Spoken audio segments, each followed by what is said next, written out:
नमस्कार, सुर्खियों में आप सभी का स्वागत है। इस कार्यक्रम में हम उन विषयों को शामिल करते हैं जो सुर्खियों में हो। और इस हफ्ते तो प्रधानमंत्री नरेंद्र मोदी का भोपाल दौरा ही सबसे बड़ी सुर्खी रहा। तो इस बार बात करेंगे प्रधानमंत्री नरेंद्र मोदी के भोपाल दौरे की। और इस पर बात करने के लिए हमारे साथ दो वरिष्ठ पत्रकार इस वक्त स्टूडियो में मौजूद हैं। सबसे पहले हमारे साथ हैं डॉक्टर संजीव गुप्ता। आप विभागाध्यक्ष हैं इलेक्ट्रॉनिक मीडिया, माखनलाल चतुर्वेदी राष्ट्रीय पत्रकारिता और संचार विश्वविद्यालय भोपाल। और मनोज कुमार जी, आप संपादक हैं शोध पत्रिका समागम के। आप दोनों का ही बहुत बहुत स्वागत। नमस्कार संजीव जी, सबसे पहले मैं आपसे जानना चाहूंगी, क्योंकि प्रधानमंत्री जब कहीं जाते हैं किसी दौरे पे तो निश्चित रूप से वो सुर्खियां तो बटोरते ही हैं। और इस बार तो वजह जो है वो और खास है, क्योंकि प्रधानमंत्री जब भोपाल आए तो उन्होंने सबसे पहले रांची, पटना, धारवाड़, केएसआर, बेंगलुरु और गोवा, मुंबई, इन 3 जगहों के लिए जो वंदे भारत एक्सप्रेस है उसका वर्चुअल माध्यम से उनका शुभारंभ किया। और फिर भोपाल से 2 वंदे भारत ट्रेन भोपाल इंदौर और भोपाल जबलपुर को हरी झंडी दिखाकर रवाना किया। तो वंदे भारत की जब भी हम बात करते हैं, वंदे भारत एक्सप्रेस ट्रेन की खास बात यह कि पूरी तरह से भारत में निर्मित है, स्पीड बहुत बेहतर है और कई दूसरी सुविधाएं भी उपलब्ध है। और साथ ही साथ पीएम नरेंद्र मोदी ने जब शुभारंभ किया इन दोनों ही ट्रेन का भोपाल के लिए, तो उन्होंने कहा कि देश में जहां जहां भी इलेक्ट्रिफिकेशन का काम हो चुका है वहां वहां वंदे भारत एक्सप्रेस शुरू हो चुकी है। मतलब अधिकतर राज्यों में ये शुरू हो चुकी है और ये अपने आप में एक बड़ी उपलब्धि है। किस तरह से आप इसे देखते हैं? देखिए, वंदे भारत एक्सप्रेस का जो आज शुभारंभ किया गया है, अपने आप में ये बहुत ही अद्भुत चीज़ है। मध्य प्रदेश के लिए तो ये बहुत ही अच्छी सौगात है। विशेष तौर पे जो इंदौर और जबलपुर को जिस तरीके से जोड़ा गया है, हालांकि अभी इंटरसिटी इनके बीच में थी, लेकिन जैसा आपने अभी बताया कि वंदे भारत एक्सप्रेस जो है कम समय में द्रुतगामी सुविधाएं हैं और भी इसमें भारतीय सामग्री का उपयोग करके जिस तरीके से नवाचारी ट्रेन बनाई गई और ट्रेन में सफ़र करते हुए हम जिस तरीके से हवाई यात्री आनंद लेते हैं, लगभग वैसी ही सुविधाएं कम कीमत में मिलना अपने आप में मध्य प्रदेश वासियों के लिए चमत्कार है। और जबलपुर और इंदौर के जो हमारे भौगोलिक मानचित्र पे जो पर्यटन स्थल हैं, वहाँ पर पर्यटकों के लिए एक बेहतर सुविधाएं दे पाएंगे।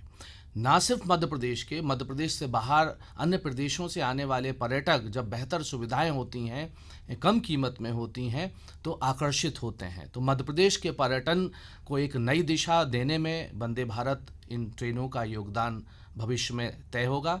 साथ ही जिस तरीके से आप देखेंगे, ये ना सिर्फ विकास को बताता है बल्कि जो एक भावना वर्तमान सरकार दे रही है कि think locally but act globally, तो उसी अवधारणा पर आधारित इसमें स्थानीय सामग्री का, भारतीय सामग्री का, भारतीय यांत्रिकी का उपयोग करके वंदे भारत एक्सप्रेस का निर्माण किया गया है। लेकिन वैश्विक स्तर पे, वैश्विक समानता के धरातल पर आज हम भारत में और विशेष तौर पे हमारे भारत के मध्य क्षेत्र मतलब मध्य प्रदेश में भी हम वैश्विक स्तर की सुविधाओं का आनंद ले सकते हैं। अपने आप में माननीय प्रधानमंत्री जी ने मध्य प्रदेश वासियों को एक अनूठी सौगात दी है, जो हमको वैश्विक स्तर पे ले जाने के लिए, अभी तक हम वैश्विक स्तर पे सोचते थे, लेकिन अब हम वैश्विक आनंद को भोग सकते हैं। वो अनुभूति इस ट्रेन में जो लोग भी यात्रा कर चुके हैं या आगे करेंगे, वो ज़रूर इसका अनुभूति प्राप्त करेंगे, ऐसा मुझे विश्वास है। इसलिए वंदे भारत एक्सप्रेस का मैं बहुत स्वागत करता हूं और मध्य प्रदेश वासियों के लिए एक बहुत ही आनंद गौरवशाली क्षण है कि हम आज वैश्विक स्तर पे इन सुविधाओं का उपभोग करने के लिए पात्र हो गए। बिल्कुल, और आपने बिल्कुल सही कहा, थिंक लोकल एक्ट ग्लोबल, इसका बहुत अच्छा उदाहरण वंदे भारत एक्सप्रेस ट्रेन है। और एक तरह से भोपाल मैं कहूँगी भाग्यशाली भी है, क्योंकि एक राजधानी, एक राज्य की, जहाँ से अब 3 वंदे भारत एक्सप्रेस ट्रेन है। मनोज जी, रेलवे मिनिस्टर ने एक और बात कही वंदे भारत को लेकर कि अभी तक देखें तो ये जो पूरे ट्रेन का कॉन्सेप्ट है, AC कोच है, चेयर कार है, रिवॉल्विंग चेयर कार है, दूसरी और भी सुविधाएं हैं, काफी हाई एंड फैसिलिटीज वाला एक फील आता है। इस बार अश्विनी वैष्णव जी ने कहा वंदे भारत ट्रेन का जो स्लीपर संस्करण है वो भी अगले साल मार्च में बनकर तैयार हो जाएगा, आ जाएगा। तो एक तरह से मध्यम वर्ग के लिए भी अब सफर आसान हो जाएगा। इसे किस तरह से आप देखते हैं? इसको 2-3 हिस्सों में हमको बांट के देखना चाहिए। पहली बात, जब हम युवा भारत कहते हैं तो इस समय जो हमारा युवा भारत है उसकी जीवन, उसका लाइफस्टाइल बहुत अलग किस्म का है। तो उसको इस तरह की ट्रेनों की सुविधा चाहिए जो हमको मिल रही है वंदे भारत के रूप में। दूसरा वर्ग है मिडिल क्लास, जिसके लिए अगले साल नई ट्रेन जो आएगी जिसमें स्लीपर क्लास होगा, वो सुविधा है। किसी भी राष्ट्र और समाज के विकास के लिए आवागमन की सुविधा सबसे बड़ी ज़रूरत होती है और ये ज़रूरत पूरी कर रही है। क्योंकि मध्य प्रदेश को अगर केंद्र में रखकर हम बात करते हैं, जो आज जबलपुर के लिए और इंदौर के लिए शुरू हुई ट्रेनें, तो ये ट्रेन इस बात के लिए है कि पर्यटन को ये नई दिशा देगी। दूसरा जो है कि अब हमको समय की बचत चाहिए, और समय की बचत के लिहाज से पुरानी ट्रेनें अब बहुत साल पुरानी हो गई हैं, तो नए समय की नई ज़रूरत के अनुरूप वंदे भारत है और इसका स्वागत किया जाना चाहिए। साथ ही इसका आनंद लेते हुए समय को कैसे बचत करें, और वैष्णव जी जो कह रहे हैं हमारे रेल मंत्री, तो इसका भी स्वागत किया जाना चाहिए। अगले वर्ष मिडिल क्लास को भी इसकी सुविधा मिल सकेगी, क्योंकि किराए को लेकर थोड़ा सा एक लोगों के दिमाग में है कि बहुत किराया है, कैसे हम अफोर्ड करेंगे, तो अगले साल से वो भी राहत की है, तो इसका भी स्वागत किया जाना चाहिए। जी, और प्रधानमंत्री नरेंद्र मोदी ने भोपाल में भारतीय जनता पार्टी के मेरा बूथ सबसे मजबूत अभियान के तहत भी 543 लोकसभाओं के 10 लाख और मध्य प्रदेश के 64,100 बूथ के कार्यकर्ताओं को डिजिटली संबोधित किया जब वो भोपाल आए। और बहुत बड़ी बात है मनोज जी, फिर मैं आप ही का रुख करना चाहूंगी। बूथ लेवल कार्यकर्ता जो होता है वो किसी भी पार्टी का बहुत छोटा, सबसे छोटा एक तरह से हम कहते हैं कार्यकर्ता होता है, और उनको अगर देश के मुखिया, अगर प्रधानमंत्री खुद संबोधित कर रहे हैं तो वाकई में बहुत बड़ी बात है। और उस पर भी उन्होंने कहा कि आप विकास के इंजन हैं, तो विकास का जो ये रथ है ये आप ही को चलाना है, आप इंजन है। कितनी बड़ी बात है। लोगों में, आम लोगों में, मतलब इसे हम अगर पार्टी से जोड़कर ना देखें, आम लोगों में इससे कितना उत्साह बढ़ता है कि वो काम करे देश के विकास के लिए। ये बहुत बड़ी बात है कि बूथ लेवल के जो कार्यकर्ता अभी तक उपेक्षित रहा है, लेकिन दृष्टि अगर आपकी विकसित होगी, एक दिशा देने की बात होगी जो हमारे प्रधानमंत्री कर रहे हैं, और उन्होंने बूथ लेवल के कार्यकर्ता को जोड़ा है, तो इससे मैसेज जाता है। एक तो अवेयरनेस आएगी, जो हम बार बार ये शिकायत करते हैं कि मतदान कम हुआ या लोग आते नहीं हैं वोटिंग करने के लिए, अब वो शिकायतें खत्म हो जाएंगी, क्योंकि आखिरी हिस्से पे बैठा हुआ आदमी जब एक्टिव होगा, क्योंकि फ्रंट रूम में बैठा हुआ आदमी तो एक्टिव रहता है, लेकिन आखिरी लेवल पे बैठे हुए आदमी को अगर प्रधानमंत्री एड्रेस कर रहे हैं, उसको मोटिवेट कर रहे हैं, तो आप देखिएगा आने वाले चुनाव में जो हमारे आसपास हैं, पहले विधानसभा के चुनाव, फिर लोकसभा के चुनाव हैं, इसमें इसका नतीजा आपको देखने को मिलेगा। क्योंकि प्रधानमंत्री जी के एक अप्रोच है, वो कैसे आम आदमी को, कैसे आखिरी तबके को, वो पंडित दीनदयाल उपाध्याय ने जो कहा था कि आखिरी छोर पे बैठे लोगों को लेके आना है, मोदी जी उसी रास्ते पे चलकर एक मैसेज दे रहे हैं और लोग कनेक्ट हो रहे हैं। और इससे दो चीज़ें हुई हैं, एक तो आखिरी कार्यकर्ता जुड़ा है, दूसरा लोगों में अवेयरनेस आने लगा है, मोटिवेट हुए हैं कि अब हमको वोट करना है। तो सरकारें बनाने में और सरकार को एक दिशा देने में ये बूथ का कार्यकर्ता बहुत प्रभावी भूमिका आने वाले समय में निभाएगा। संजीव जी, 2014 में लोकसभा चुनावों से पहले जब नरेंद्र मोदी भाजपा का चेहरा बने, प्रधानमंत्री का चेहरा बने, तो उन्होंने एक बात कही थी कि न खाऊंगा न खाने दूंगा। फिर 2014 में ही जब वो प्रधानमंत्री के रूप में चुनकर आए, तभी भी उन्होंने इस बात को दोहराया। लोगों को उनकी ये बात बहुत पसंद आई थी। भोपाल दौरे में भी बूथ कार्यकर्ताओं को संबोधित करते हुए उन्होंने कहा कि घोटालों को लेकर, करप्शन को लेकर जो उनकी रणनीति है वो आगे भी रहेगी। इससे फर्क नहीं पड़ता कि चुनाव होंगे, कौन जीतेगा, कौन रहेगा, कौन नहीं रहेगा, लेकिन उन्होंने कहा जीरो टॉलरेंस करप्शन को लेकर, घोटालों को लेकर उनकी रणनीति जो थी पहले वो अभी भी रहेगी। आपने बहुत ही महत्वपूर्ण प्रश्न किया है, और आमजन के जहन में पिछले 9 सालों से जिन प्रश्नों का था, जिज्ञासाएं थीं, उनका उत्तर भी शायद अब दिखने लगा है। कल ही तमाम समाचार चैनलों में देखा था कि कानपुर में जो है इनकम टैक्स की रेड हुई है। बहुत सारे व्यापारियों के यहाँ से बहुत सारे अनइथिकल जो आय के स्रोत थे, या जिस तरीके से आप कैश देखते हैं वो हुआ है। नोटबंदी को भी मैं उसी तरीके से देखता हूँ। और तीसरा जो सबसे बड़ा काम हुआ है पिछले 9 सालों में कि डिजिटल इंडिया कैंपेन के तहत हर चीज़ डिजिटाइज कर दी गई है। आपके खाते में ऑनलाइन पैसा आता है, चाहे वो छोटे से छोटा गांव हो, मजदूर हो, उसका जो मानदेय है, श्रम है, वो ऑनलाइन जाता है। तो भ्रष्टाचार की जो चैनल्स होती हैं, जहाँ पे लीकेज होने की संभावनाएं नौकरशाही में या ब्यूरोक्रेसी में होती हैं, उसको सुनियोजित तरीके से गत 9 वर्षों में जो है घटाने की और धीरे धीरे बिल्कुल हटाने की पहल हुई है। और माननीय प्रधानमंत्री जी की बात से मैं बिल्कुल सहमत हूँ कि ना खाऊंगा ना खाने दूंगा। और आज हम देखते हैं कि भ्रष्टाचार मुक्त हम एकदम तो नहीं कह सकते कि 100 100% हर क्षेत्रों में भ्रष्टाचार समाप्त हो गया, लेकिन सरकार की तरफ से सख्ती लोगों को पता चल रही है। नौकरशाही बेचैन है जो भ्रष्टाचार में लिप्त थी। ईमानदार अधिकारी आप देखेंगे कि आज उच्च पदों पे सुशोभित हो रहे हैं, तो समाज में उसको एक बहुत ही सकारात्मक तरीके से देखने को मिल रहा है। और सरकार की जो नीति कार्यक्रम है, जैसा कि अभी मनोज कुमार जी ने कहा कि पंडित दीनदयाल जी की जो परिकल्पना थी कि समाज के अंतिम छोर के व्यक्ति तक जो है सरकार की और शासन की नीतियों का लाभ पहुंचना चाहिए, शायद वो पहुंचने में आज सर्वाधिक दक्षता से पहुंच पा रहा है। हम चाहे उसको एलपीजी गाँव में जो महिलाओं को जो है गैस का कनेक्शन की बात हो, चाहे मध्य प्रदेश में लाडली बहना योजना हो, ऐसी बहुत सारी सरकार की योजनाएं हैं जो अब सीधे हितग्राहियों के खाते में पैसा जाता है। करप्शन की संभावनाएं बहुत कम है। दूसरी ये है कि जन माध्यमों से लोगों में जागरूकता भी बहुत आई है, तो जागरूकता और डिजिटाइजेशन दोनों से जो है भ्रष्टाचार मुक्त समाज की ओर हम बहुत तेज़ी से बढ़ रहे हैं। और मुझे पूरा विश्वास है कि अगले 2-3 साल में हमारे जो सिस्टम में भ्रष्टाचार का थोड़ा बहुत भी अंश जो है वो भी जड़ से उखाड़ने में हम लोग कामयाब होंगे। और हम सुशासन के तौर पे पारदर्शिता के साथ जो है शासन की नीति कार्यक्रमों को उन तक लाभान्वित जो उससे लाभान्वित होने वाले हैं उन तक बड़ी ईमानदारी के साथ, सही नियत के साथ, पूरी दक्षता के साथ पहुंचा पाएंगे, जिससे सरकार की मंशा अनुरूप जो उनका आम मतदाता है या देश का जो हम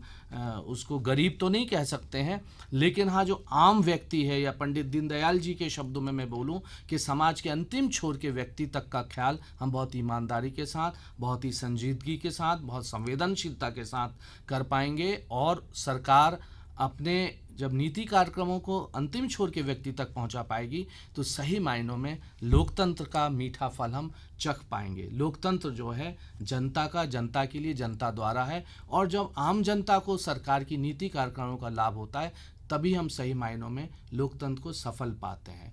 तो मेरा पूर्ण विश्वास है कि अगले 2-3 वर्षों में हम जो है लोकतंत्र के आनंद को 100% दक्षता के साथ चख पाएंगे, महसूस कर पाएंगे, समझ पाएंगे। मनोज जी, आप भी कुछ इसमें जोड़ना चाहेंगे? प्रधानमंत्री जी ने कहा कि ये चुनावी मुद्दा नहीं है भ्रष्टाचार, जी। तो ये वास्तव में चुनावी मुद्दा नहीं है। दरअसल एक लीडर की एक संकल्प है कि देश को कैसे हमको भ्रष्टाचार मुक्त बनाना है। तो जो दृष्टि उन्होंने विकसित की है वो अगर कल प्रधानमंत्री नहीं भी रहती, ये लोकतंत्र है तो बदलते रहते हैं, लेकिन वो जो छोड़कर जा रहे हैं एक दिशा, एक मार्गदर्शन दे रहे हैं लोगों को, वो आखिरी तक सोसाइटी में काम करेगा। बिल्कुल ठीक कहा मनोज जी आपने। बिल्कुल बिल्कुल। और निश्चित तौर पे जो संजीव जी ने कहा भी कि ट्रांसपेरेंसी, पारदर्शिता वो बढ़ी है। मनोज जी, महंगाई के मुद्दे को भी उन्होंने छुआ, उस पर भी उन्होंने बात की। और फिर महंगाई का मुद्दा एक ऐसा मुद्दा है जो आम लोगों से, दिनचर्या से जुड़ा हुआ है। उन्होंने कहा कि अगर हम दूसरे देशों के मुकाबले और अपने पड़ोसी देशों के ही मुकाबले अगर देखें तो पाएंगे कि महंगाई दर अभी भी भारत में नियंत्रित है, कम है। दूसरी बात, कोविड महामारी का एक बहुत ही बुरा दौर हम सब ने देखा, पूरी दुनिया ने देखा, लेकिन उसके बावजूद हमारी जो रणनीति रही, जो आर्थिक फैसले रहे, वो इतने अच्छे रहे कि आर्थिक स्थिति हमारी बहुत ज़्यादा बिगड़ी नहीं, जैसा कि बहुत दूसरे देशों की बिगड़ी। और अभी भी हम देख रहे हैं कि किस तरह से उसके रिपरकशन सामने आ रहे हैं। महंगाई तो अपने स्तर पर है, घटती बढ़ती रहती है, क्योंकि एक आम आदमी को बहुत बाजार से लेना देना नहीं होता है, वो फुटकर पे जाके देखता है तो उसको लगता है महंगाई बहुत बढ़ी हुई है।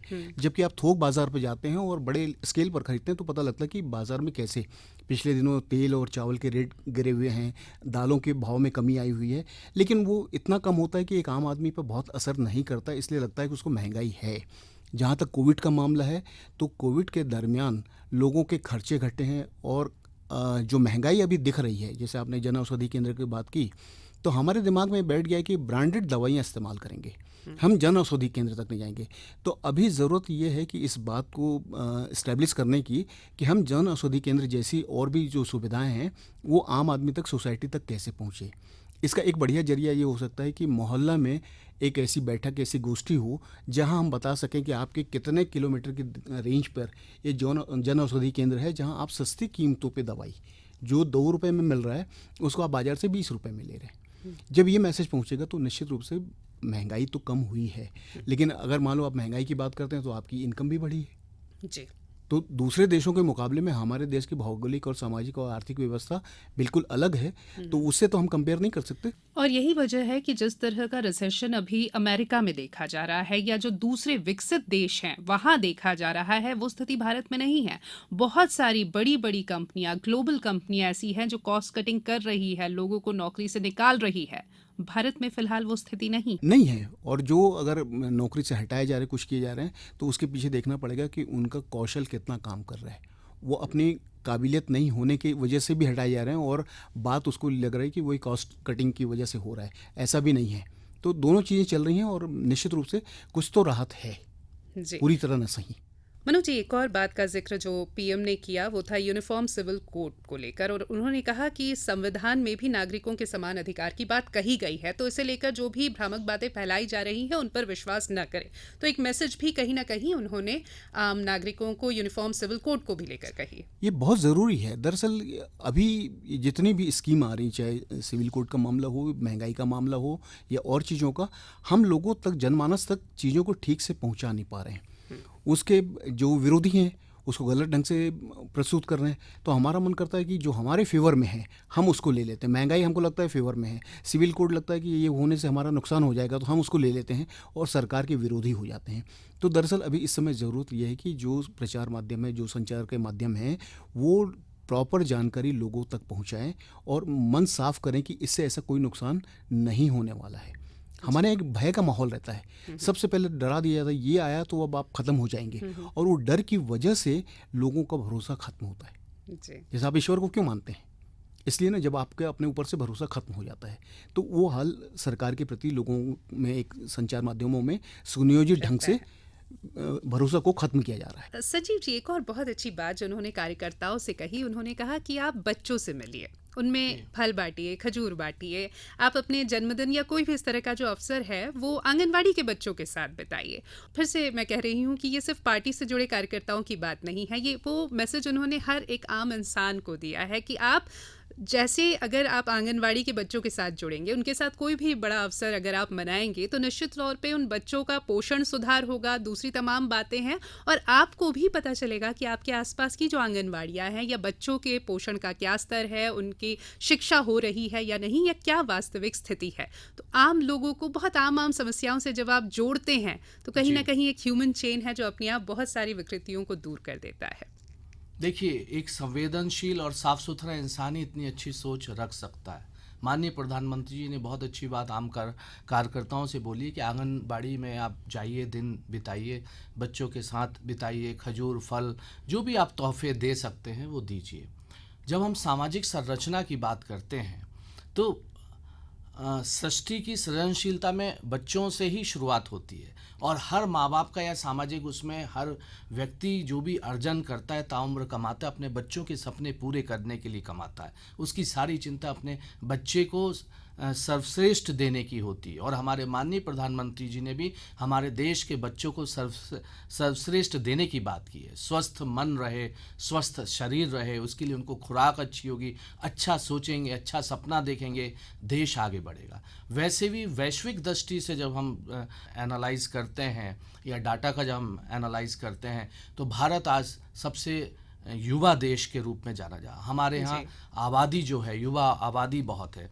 तो भविष्य हम शुरू से सुनते आए, कहते आए, समझते आए, और ये बात भी सही है कि जो भविष्य है हमारे आज के बच्चों पे है, युवाओं पे है, उन्हीं को ये देश संभालना है। तो अगर उनको हम अच्छी खुराक देंगे, पौष्टिक खाना देंगे, तो वो ना सिर्फ स्वस्थ होंगे, मानसिक तौर पे भी स्वस्थ होंगे, अच्छी सोच होगी, और फिर वो नवाचारी आइडियाज़ के साथ, टेक्नोलॉजी के साथ, ज्ञान के साथ हमारे देश का नाम जो है आगे करेंगे। आज भी आगे, लेकिन आगे कहने का आशय है कि हम ना सिर्फ अपने ही देश में या एशिया में बल्कि दुनिया में सर्वश्रेष्ठ देश के रूप में जाने जाएंगे, जिसको हम विश्व गुरु कहते हैं। हम पूरे विश्व को दर्शन दे पाएंगे, सांस्कृतिक, शैक्षिक और प्रौद्योगिकी के क्षेत्र में। अभी हाल ही में आपने देखा कि माननीय प्रधानमंत्री जी ने अनेक देशों की यात्राएं की, जिसमें अभी हाल में अमेरिका यात्रा बहुत चर्चित रही। अमेरिका यात्रा और भी पूर्व प्रधानमंत्रियों ने की। लेकिन हाल की अमेरिका यात्रा का महत्व इसलिए क्योंकि उन्होंने उस तरीके से, जिस तरीके से भारत की एक छवि वैश्विक गुरु के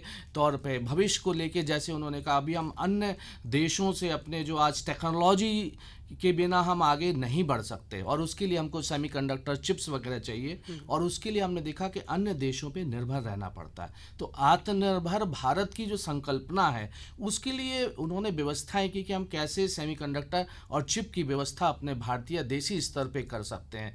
सैन्य उपकरण सुविधाओं के संबंध में जेट फाइटर्स जो G414 इंजन की बात हुई, उस टेक्नोलॉजी की बात अगले 3-4 साल में हम देखेंगे कि हमको जो देश के लिए सैन्य शक्ति बढ़ाने के लिए अन्य देशों पर निर्भरता थी वो धीरे धीरे वो टेक्नोलॉजी आएगी। इसी तरीके से आज आप देखेंगे कि सामरिक सुरक्षा या आंतरिक सुरक्षा के लिए ड्रोन टेक्नोलॉजी का बहुत महत्व है, उस पर भी हमारी आत्मनिर्भरता, उसके लिए हमने 31 MQ-913 ड्रोन टेक्नोलॉजी अमेरिका से लेने की बात की। इसी तरीके से जैसा अभी मनोज कुमार जी कह रहे थे कि प्रधानमंत्री जन औषधि केंद्र देश में जगह जगह हैं और ऐप में हैं और हम जो इथिकल दवाइयाँ जो कम से कम 20 गुना 30 गुना ज़्यादा कीमतों में खरीद रहे थे, आम आदमी तक अब सभी रोगों की दवाइयाँ जो है सस्ते में उपलब्ध हैं। उसके लिए भी हम आत्मनिर्भर हों, उसके लिए हमारे लिए जो एक्टिव इंग्रेडिएंट्स हैं, फार्मा के जो साल्ट्स हैं, उन आवश्यक औषधियों को बनाने के लिए, ड्रग्स को बनाने के लिए, उन ड्रग्स को भी भारत में कैसे बनाए, वो साल्ट्स कैसे तैयार हों, उस आत्मनिर्भरता की ओर भी इस यात्रा में बात हुआ है। ऐसी बहुत सारी बात है जिसमें फाइबर ऑप्टिक्स की बात है, चाहे वो संचार के क्षेत्र हो, क्वांटम की बात भी अभी हुई है, लिथियम बैटरीज की बात हुई, ना सिर्फ हमारे मोबाइल के लिए बल्कि जो हमारा पॉल्यूशन के लिए या पर्यावरण के लिए जो हमारे ई व्हीकल्स हैं, तो भविष्य में उनकी कीमतों को घटाने के लिए अभी हमारी आत्मनिर्भरता है कि हम उसको आत्मनिर्भर होने की तरफ जा रहे हैं। तो अगले 4-5 साल में लिथियम बैटरीज ही भारत में हो, उसके लिए जो कच्चा माल है, सामग्री है, उसका कैसे एक्सट्रैक्ट करें, उसको कैसे प्रोसेस करें और भारत में ही हम स्वदेशी तकनीक से लिथियम बैटरीज बनाकर ई व्हीकल्स की कीमतें घटाएं, जिससे आम आदमी की पहुंच में, जिससे हमारे देश का बहुत सारा जो पैसा है या जो हमारी जो आय है पेट्रोल खरीदने में, ऑयल खरीदने में जाती, क्योंकि हमारी आत्मनिर्भरता उसमें नहीं है, वैकल्पिक हम लोग साधन ढूंढ रहे हैं। तो उस और भी माननीय प्रधानमंत्री जी की दृष्टि है और इस दौरे में उन्होंने उसके लिए व्यवस्था की है।